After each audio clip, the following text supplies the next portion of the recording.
Pour résoudre un problème, intuitivement, chacun de nous a sa recette. Et souvent, avec un peu de bon sens, nous nous en tirons plutôt bien.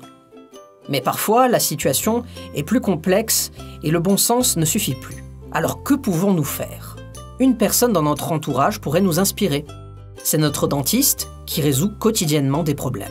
La première chose qu'il cherche à faire, c'est de définir le problème via des questionnements sur la localisation de la douleur et l'identification des symptômes. Dans le cadre d'un projet Lean Six Sigma, définir consiste à répondre à plusieurs questions. Quel est le problème et son contexte? Quelles sont ses conséquences? Pourquoi est-il urgent de le traiter? Quel est le gain identifié? Comment s'y prendre? Équipe, planning.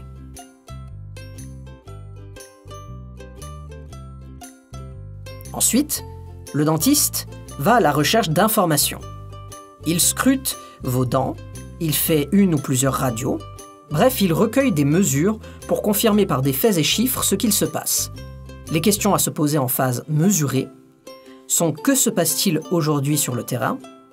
Existe-t-il une cartographie terrain du processus concerné? Quelles mesures doivent être collectées pour décrire la performance actuelle et définir un objectif clair? Comment s'assurer de la fiabilité des mesures?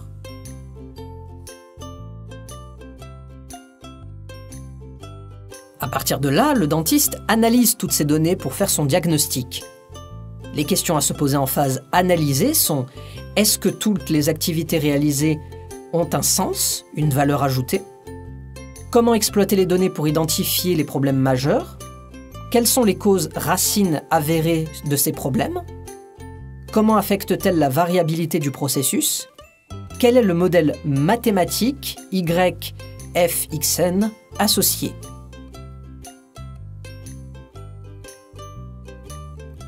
Le dentiste peut alors définir les solutions à utiliser sous forme d'une ordonnance. C'est la phase innovée. Les questions à se poser en phase innovée sont: quelles sont les solutions qui traitent les problèmes? Quelles sont celles qui sont faciles à déployer et qui rapportent gros?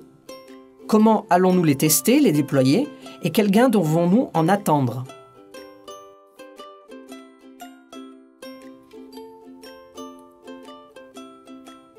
Enfin, le dentiste nous demande souvent de revenir ou de faire un examen pour contrôler que tout est rentré dans l'ordre. Les questions à se poser en phase contrôlée sont: avons-nous obtenu les gains escomptés? Et comment pérenniser la performance au-delà du projet?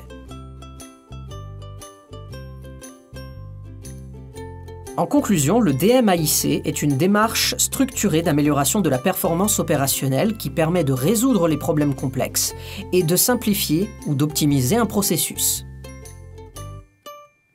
Dans cette démarche, nous travaillons sur des lieux réels, à l'endroit où ça se passe. Des pièces ou des informations réelles, ce qui est produit, et avec des personnes réelles, les opérateurs qui interviennent sur le périmètre traité. En fonction de la complexité du problème, le format et le rythme peuvent être adaptés. Des actions d'amélioration sur quelques heures ou jours, ou des projets plus complexes sur plusieurs semaines ou mois, visant des sauts de performance. Pour faire des sauts de performance en rupture, vous devez procéder en 5 étapes. Le DMAIC, c'est un processus de résolution de problèmes puissants qui permet d'utiliser votre bon sens dans le bon sens.